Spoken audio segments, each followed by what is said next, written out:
सुनिए, इससे पहले हम आपको एक क्लास पार कर चुके हैं।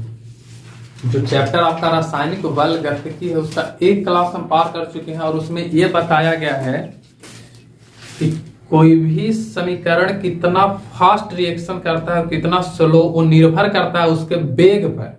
यानी कि अभिक्रिया वेग हम आपको पढ़ा दिए हैं, अभिक्रिया का स्थिरांक नहीं पढ़ाए हैं। और अभिक्रिया का स्थिरांक आज के बाद यानी कल वाली क्लास में आपको पढ़ा दिया जाएगा। आज आप पढ़ेंगे अभिक्रिया दर के आधार पर वर्गीकरण, मतलब कि कोई भी अभिक्रिया कितना फास्ट रिएक्शन करता है कितना स्लो करता है उसके आधार पर हम लोग इसको आज वर्गीकरण करेंगे। और एक चीज और आप पढ़िएगा, अभिक्रिया को प्रभावित करने वाले कारक। दो टॉपिक आज आपका टच होगा और कल वाली जो टॉपिक होगी वो कल हम आपको पढ़ाएंगे अभिक्रिया स्थिरांक। हम अभिक्रिया वेग पढ़ाए हैं, स्थिरांक नहीं पढ़ाए हैं, तो ये बात याद रखना, ठीक है। तो कल हम आपको वो पढ़ाएंगे। चलिए देखिए, अभिक्रिया दर के आधार पर अगर हम वर्गीकरण करें ना, तो अभिक्रिया के दर पे पूरे समीकरण को, रासायनिक समीकरण को 3 वर्गों में बांटा गया है। रासायनिक अभिक्रिया को 3 भागों में बांटा गया है और वो आपका 3 भाग ये। पहला तीव्र अभिक्रिया यानी कि फास्ट रिएक्शन, दूसरा अति मंद मतलब जरूरत से भी ज्यादा यानी कि very slow reaction, very slow reaction. पहला आपका क्या है, फास्ट रिएक्शन, दूसरा वेरी स्लो और तीसरा आपका है मंद अभिक्रिया मतलब स्लो रिएक्शन। तीनों में अंतर आप समझिए क्या होता है कि तीव्र अभिक्रिया वैसी अभिक्रिया को कहते हैं जो अभिक्रिया आपको बहुत तेजी से रिएक्शन करते, मतलब निकालें या मिलाएं और वो रिएक्शन संपन्न। जैसे आप सोडियम को ले लीजिए, सोडियम को आप हवा में लाइएगा तो आपको लहर जाएगा। बताओ तो कि निकालने से पहले वो लहर जा रहा है तो क्या कर रहा है, आपका बहुत फास्ट रिएक्शन कर रहा है कि नहीं कर रहा है, बहुत फास्ट। तो वेरी फास्ट रिएक्शन वैसे ही अभिक्रिया को कहते हैं जो क्या करता है, बहुत तेजी से रिएक्शन कर देता है और प्रोडक्ट बना देता है। जैसे आपका इसका बेस्ट एग्जांपल आप सलाई वाला भी देखिए, थोड़ा सा आप इसको ऐसे रगड़िए, अरे माचिस के डिब्बी पर उसकी तिल्ली को तुरंत आग पकड़ लेता है कि नहीं, तो बताइए कि उसमें कौन सा रिएक्शन, फास्ट रिएक्शन, बहुत फास्ट रिएक्शन।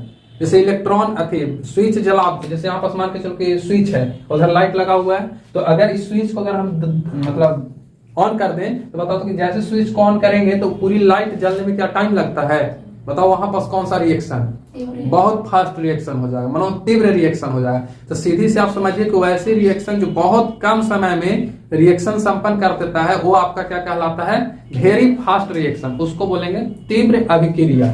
और इसके अंतर्गत कौन कौन आ जाएगा, तो HCl को यदि आप रिएक्शन करा दीजिएगा किससे, सोडियम हाइड्रोक्साइड से, यानी कि अम्ल को यदि आप क्षार से रिएक्शन करा दीजिएगा तो ये बना देता है लवण, लवण प्लस जल। तो इसको रिएक्शन बहुत फास्ट होता है, बहुत तेजी से रिएक्शन होता है। जैसे इनो को आप देखिए, पानी में डालते के साथ पूरा खौलने लगता है कि नहीं, तो वहां पास कौन सा रिएक्शन, फास्ट रिएक्शन, बहुत तेजी से रिएक्शन हो जाता है। तो यहाँ पास HCl को यदि सोडियम हाइड्रोक्साइड के साथ मिलाइएगा तो रिएक्शन बहुत फास्ट हो जाता है और ये बना लेता है आपका NaCl और जल बना लेता है। तो ये अभिक्रिया आपका कैसा अभिक्रिया कहलाएगा, तीव्र अभिक्रिया। उसके बाद हम आपको पढ़ाएंगे संक्रमण ऊर्जा, संक्रमण ऊर्जा, तो उसमें आपको बताया जाएगा कि कब कौन रिएक्शन कितना तेज करेगा, संक्रियन ऊर्जा, ठीक है, संक्रमण संक्रियन ऊर्जा, तो उसको मैं आपको और अच्छी से बेहतरीन ढंग से बता दिया जाएगा। तो इसमें देखो एक चीज और समझिए कि तीव्र किसको कह दिए, वैसी अभिक्रिया जो बहुत तेजी से रिएक्शन कर देता है। इसका एग्जाम्पल आपको हम बता दिए,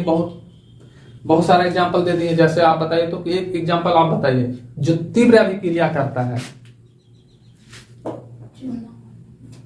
चूना वाला, चूना और जल, दहकता हुआ चूना में आप पानी मिलाइए ना तुरंत खौलना शुरू कर देगा। लेकिन वो एक चीज याद रखिए कि उसके रिएक्शन तत्काल शुरू हो जाता है लेकिन उसको संपन्न होने में बहुत समय लग जाता है, यानी 24-25 घंटा का समय लग जाता है, ठीक है। तो तत्काल क्या हो जाता है, शुरू हो जाता है, वो तत्काल शुरू हो जाता है। और दूसरा आपका क्या है, अति मंद अभिक्रिया। देखिए अति मंद कहने का मतलब है कि जो बहुत ही समय के बाद संपन्न होता है, बहुत स्लो, बहुत जरूरत से ज्यादा स्लो हो जाए तो उसे क्या बोल देंगे, अति मंद। अति मंद अभिक्रिया में लोग उबिया जाता है, उबियाना समझ में आ रहा है, किसी चीज को आप रिएक्शन करके छोड़ दीजिए और वो धीरे धीरे धीरे हो रहा है, 2 साल 4 साल में हो रहा है, तो उसे अभिक्रिया को क्या बोल देंगे, अति मंद अभिक्रिया। जैसे हम लोग बुढ़ापा आना, अब बुढ़ापा तुरंत आ जाता है, बुढ़ापा आने में कम से कम 40-50 साल लग जाता है। तो अभी तो एक अभिक्रिया है, कौन सा? अति मंद अभिक्रिया।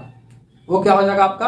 अति मंद अभिक्रिया हो जाएगा, क्योंकि बुढ़ापा आदमी को तुरंत ये नहीं आता है। लोहा में जंग लगना, क्या लोहा आज हम खरीद करके लाए कल जंग लग जाएगा?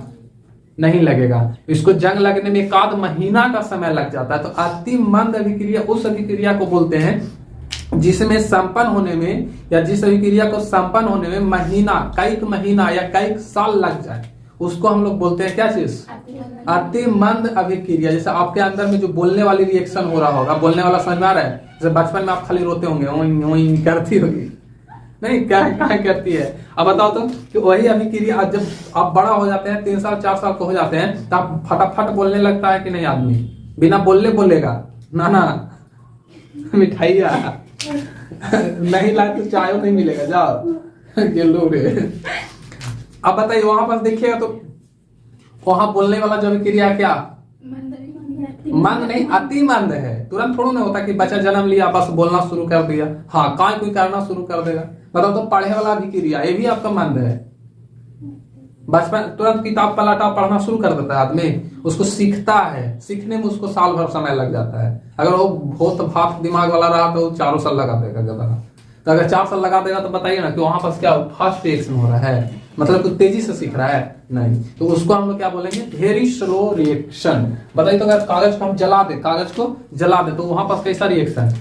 मंद कैसे होगा? बहुत तेज हो जाएगा। आप कागज में आग लगाइए ना, तुरंत फटाक सुलह जाएगा, तो वो आपका मंद नहीं, फास्ट, वेरी फास्ट, बहुत तेज हो जाएगा, बहुत तेज।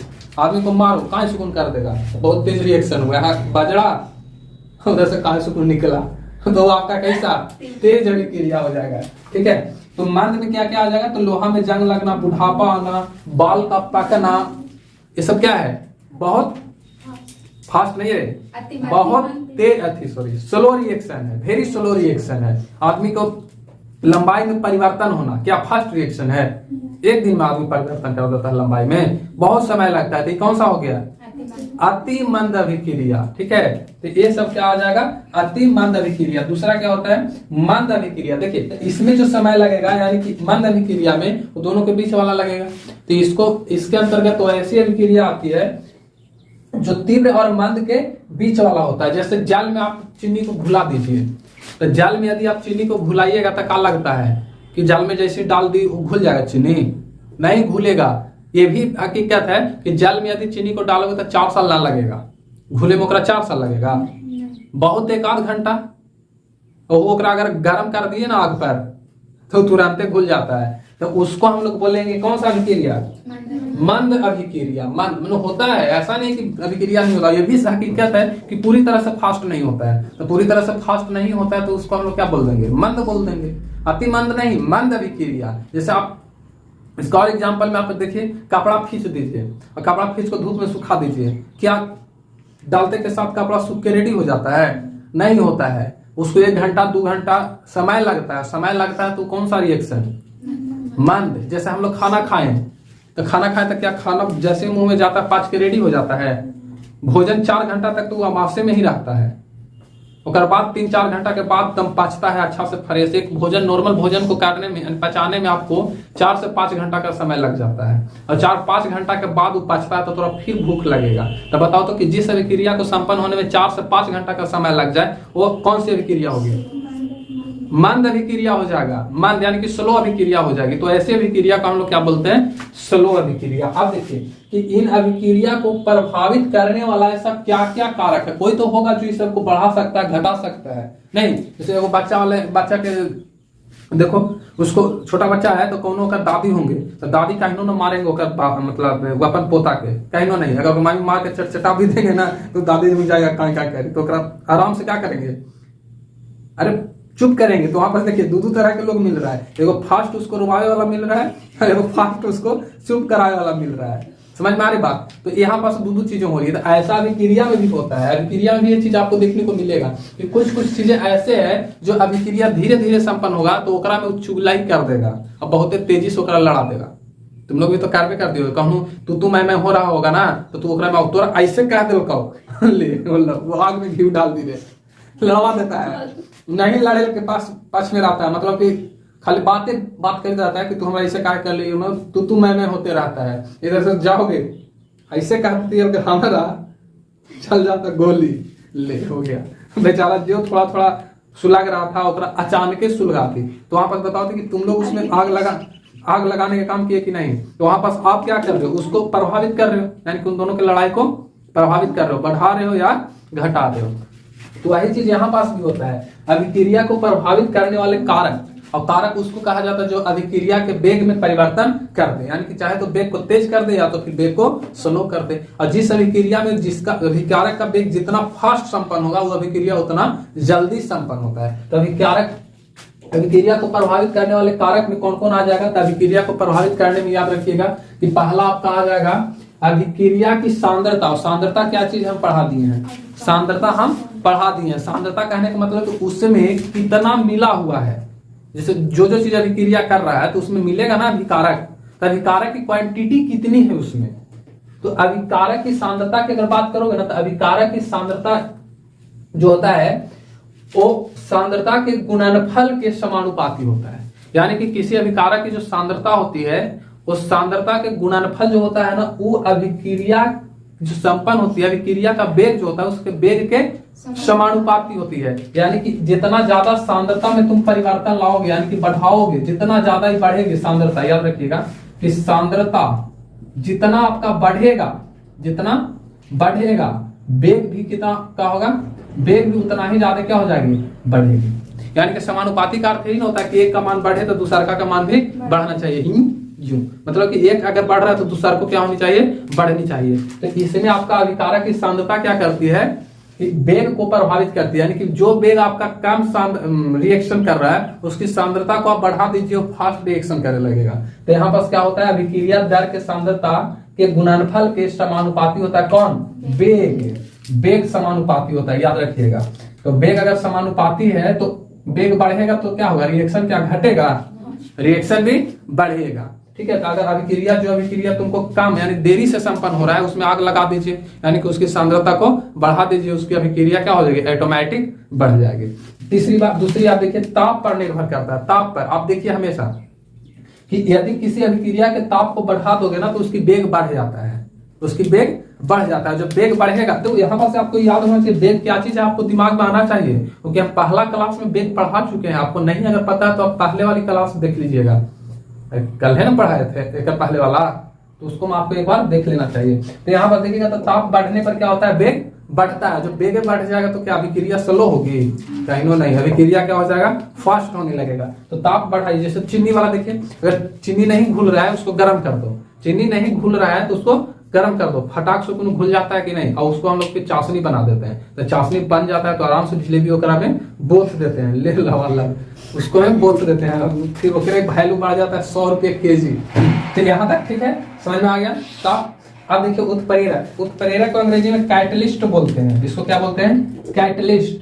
ठीक है, उत्प्रेरक कैटलिस्ट। और कैटलिस्ट का काम होता है, ऐसा हम बता दूं जनरली कि एक अभिक्रिया में भाग नहीं लेता है, लेकिन अभिक्रिया में भाग नहीं लेगा, लेकिन अभिक्रिया को प्रभावित कर देगा। ये प्रभावित करना मैंने समझ में आ रहा है, अभिक्रिया को घटा या बढ़ा सकता है, ये आपको अभिक्रिया को घटा या बढ़ा सकता है कौन, उत्प्रेरक। तो उत्प्रेरक एक ऐसी चीज है जो बिना अभिक्रिया में भाग लिए हुए अभिक्रिया को प्रभावित करने की क्षमता रखता है। तो उत्प्रेरक अभिक्रिया को बढ़ा भी सकता है और घटा भी सकता है, घटा भी सकता है। तो देखो जो धनात्मक होगा धनात्मक उत्प्रेरक उसको कहते हैं जो अभिक्रिया को तेज कर दे, अभिक्रिया को फास्ट कर दे, दोनों को लड़ा दे, तो वो आपका क्या कहलाता है, धनात्मक। मतलब कि एक अभिक्रिया स्लो हो रहा होगा तो कर देगा, ऊपर से बल देके उसको फटाक से ऊपर पहुंचा देगा, यानी कि वेरी फास्ट रिएक्शन करवा देगा। तो उत्प्रेरक क्या करता है, अभिक्रिया दर को प्रभावित करता है। तो वैसे उत्प्रेरक जो अभिक्रिया को फास्ट कर दे उससे हम लोग धनात्मक उत्प्रेरक बोलते हैं। यानी कि जो धनात्मक उत्प्रेरक होता है अभिक्रिया को क्या कर देता है, तेज करता है, अभिक्रिया को तेज कर देता है। वही ऋणात्मक अभिकारक उत्प्रेरक की बात कीजिए तो ऋणात्मक उत्प्रेरक जो होता है अभिक्रिया को स्लो कर देता है। जो अभिक्रिया बहुत तेजी से हो रहा होगा उसको क्या कर देगा, कम कर देगा, यानी स्लो कर देगा।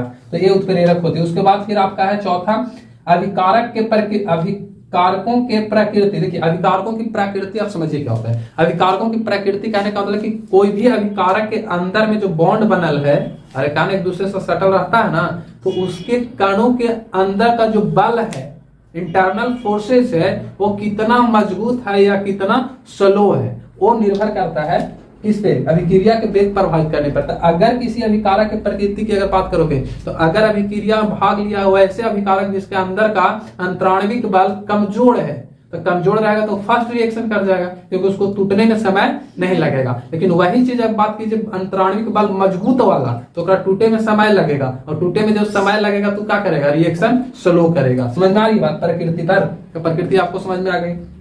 पांचवा आपका पृष्ठीय क्षेत्रफल पर। पृष्ठीय क्षेत्रफल कहने का अर्थ है कि आप अभिक्रिया को किसमें करा रहे हैं, जिसमें करा रहे हैं उसमें रखा हुआ रिएक्टेंट यानी अभिकारक कितना क्षेत्रफल को ले रहा है। तो जो ज्यादा क्षेत्रफल में रिएक्शन करेगा उसका रिएक्शन तेज होगी, और जो कम में करेगा उसका रिएक्शन कम होगा। तो यहाँ पर से क्या है, क्षेत्रफल पर भी निर्भर करता है। तो आपका अभिक्रिया को प्रभावित करने वाले कारक कौन कौन हो गया, तो अभिकारक की सांद्रता हो गई, ताप हो गई, उत्प्रेरक हो गई, अभिकारकों की प्रकृति हो गई, पृष्ठीय क्षेत्रफल हो गया। ये सारे चीज किसको प्रभावित करता है, अभिक्रिया के वेग को, और जिस वेग को जितना ज्यादा प्रभावित किया जाए उतना ही ज्यादा उसके रिएक्शन में कम बेसी होने की चांसेस रहती है। ठीक है, तो इसको अच्छी तरह से समझ में आ गया। अब कल हम बता देंगे आपको वेग स्थिरांक, वेग स्थिरांक, उसके बाद फिर हम आगे अंकित वगैरह बनवाएंगे। ठीक है, तो इसको राइट कीजिए।